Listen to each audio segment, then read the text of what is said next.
कपड़े धोने वाली बहू। शादी के पहले से ही विभा को कपड़े धोने का बड़ा शौक था। कभी नल के नीचे तो कभी तालाब के पास। अरे मेरी नीली वाली लुंगी नहीं दिख रही है। विभा की अम्मा कहाँ रखी है लुंगी? अरे वो तो विभा ने परसों ही धोकर रखी थी आपकी अलमारी में, देखो वहीं होगी। वो ना मैंने आज धो दी, मुझे लगा कि गंदी हो गई होगी। अरे कैसे गंदी हो गई थी? उसे तो मैंने पहना भी नहीं। हे भगवान, इस लड़की के कपड़े धोने की आदत से परेशान हो गया हूँ मैं। जितना तो घर में राशन नहीं आता उससे कहीं ज्यादा डिटर्जेंट पाउडर का खर्चा है। इसकी शादी करवा दो, शादी जाए अपने घर में ही करे काम, फिर चाहे घर के कपड़े धोने हो या पूरे गांव के। हाँ ठीक बोल रही हूँ, देखता हूँ मैं कोई लड़का। वो दिन भी आ जाता है जब विभा को देखने लड़के वाले आ जाते हैं। लड़की मुझे अच्छी लगी। होने वाली सास कहती है, बेटी अगर कुछ पूछना है तो पूछ लो। वैसे तो हमारी लड़की बहुत ही शर्मीली है, जो बोल दो वो मान लेती है, इसे क्या पूछना होगा। अरे कैसी बात कर रही हो माँ, मुझे इन लोगों के घर रहना है, सवाल तो कई है। हाँ हाँ बेटा पूछ लो ना, क्या पूछना है। आप लोगों के घर कपड़े कौन धोता है? सास का मुंह बन जाता है। देखो अगर तुम ये कहना चाहती हो कि तुम्हें कपड़े धोने नहीं आते तो सुन लो, कपड़े मैं ही धोती हूँ, लेकिन तुम्हारे आ जाने के बाद मैं रुमाल तक नहीं धोऊंगी। अरे चुप रहना भाग्यवान, बहू बेचारी घर आई नहीं, उसे डराना शुरू कर दिया।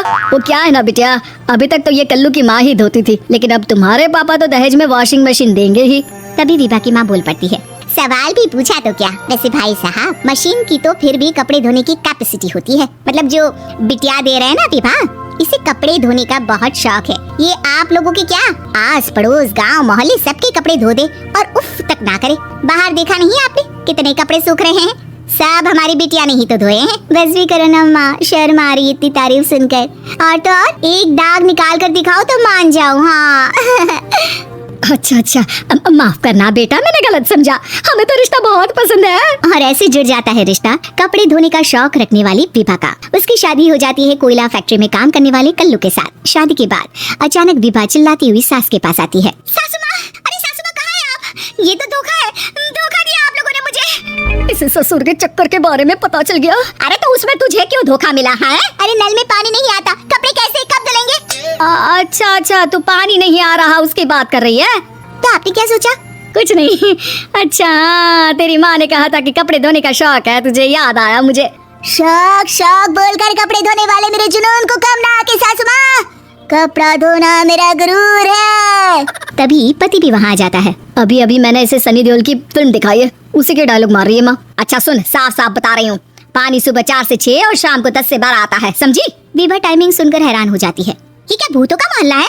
सुबह 4 बजे उठकर कौन कपड़े धोता है? 4 बजे टंकी में पानी जाता है, फिर सारा दिन धोना ना, किसने मना किया? अरे कैसी बात कर रही है? 200 लीटर की टंकी में कितने कपड़े धो लूंगी मैं? सुबह ही उठ जाऊंगी मैं। अब क्या था, विभा सुबह 4 से लेकर रात के 12 बजे तक कपड़े ही धोती रहती। एक रोज सास पड़ोस से निकलकर कहीं जा रही होती है कि साथ वाली कहती है, हाँ कल्लू की माँ, जरा ये बताओ कि 2 साड़ी है, 2 ब्लाउज और एक पेटीकोट और एक नाड़े वाला लंबा कच्छा।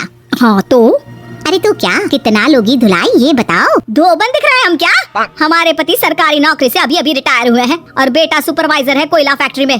धोबन समझ रखा है हमें? हाय रे कल्लू की अम्मा, माफ कर दो, वो तो मोहल्ले में यही सब बता रहे थे कि तुमने बहू को कपड़ा धुलवाने के काम में लगा दिया है। सास को पड़ोसन की बात सुनकर गुस्सा आ जाता है। वो घर पहुंचती है जहाँ घर के बाहर ही इतने सारे कपड़े सूख रहे होते हैं जितने की किसी धोबन के घर पर। अरे ओ कल्लू की दुल्हन, बाहर निकल। माँ जी यहीं आ जाओ, बाथरूम में चादर धो रहे हैं हम। अरे अभी हम धोते हैं, तुमको बाहर निकलो। ये आस पड़ोस वाले बोल रहे हैं कि हम बहू से कपड़े धुलवा कर उसे कपड़ा धोने वाली बना दिए हैं। अरे छोड़ो ना माँ जी, किन लोगों की बातों में आती हो? आस पास के लोगों का तो काम ही होता है कि वो किसी तरह सास बहू को लड़ा दे। बहू सारे घर के कपड़े धोती है, ये क्या कम है? बोलिए। सास को भी लग जाता है कि वो बहू का ये सनकीपन नहीं छुड़वा सकती, इससे अच्छा है कि खुद ही चुप हो जाए। एक रोज सास और बहू मंदिर जाते हैं, जहाँ सास की साड़ी वहाँ खड़ी भीख मांगने वाली से मिलती है। माँ जी क्या बात है, आपकी साड़ी उस भिखारन से कितनी मिल रही है ना? हाँ देखो तो दोनों की साड़ी मिल रही है। क्या बात है कल्लू की अम्मा, तुम खुद को तो अफसर की बीवी बताती हो और ऐसी सिंपल सी प्लेन साड़ी पहनकर घूमती हो। सिंपल और प्लेन नहीं है ये साड़ी। तो क्या सोने के धागे से फूल बने हैं? कुछ भी सासू माँ, कुछ भी। हाँ बने थे इस साड़ी में सोने के धागे से फूल। मेरे पति लेकर आए थे मद्रास से स्पेशली मेरे लिए 10,000 की। ताहे भाई साहब इस भिखारन के लिए भी सेम टू सेम साड़ी लेकर आए होंगे 10,000 की। सास उस वक्त कुछ नहीं कहती, लेकिन बहू के साथ घर आती है और अलमारी से एल्बम निकाल कर लाती है। ये साड़ी देख रही है, ये वही साड़ी है जिसे मैंने अभी पहना था। इस साड़ी में ये जो चमकदार फूल दिख रहे हैं ना, ये सोने के धागों से काढ़े गए हैं। लेकिन तू लोकल वॉशिंग मशीन ब्रश से घिस घिस कर सारे फूलों को निकाल कर साड़ी प्लेन कर दी। मुझे माफ कर दीजिए सासू माँ। और तो और जब मैंने तुझे तेरी गलती के लिए कुछ नहीं कहा, लेकिन तूने तो सबके सामने मेरा मजाक ही बना दिया। क्यों? बहू को समझ में आ जाता है कि अब से उसका कपड़े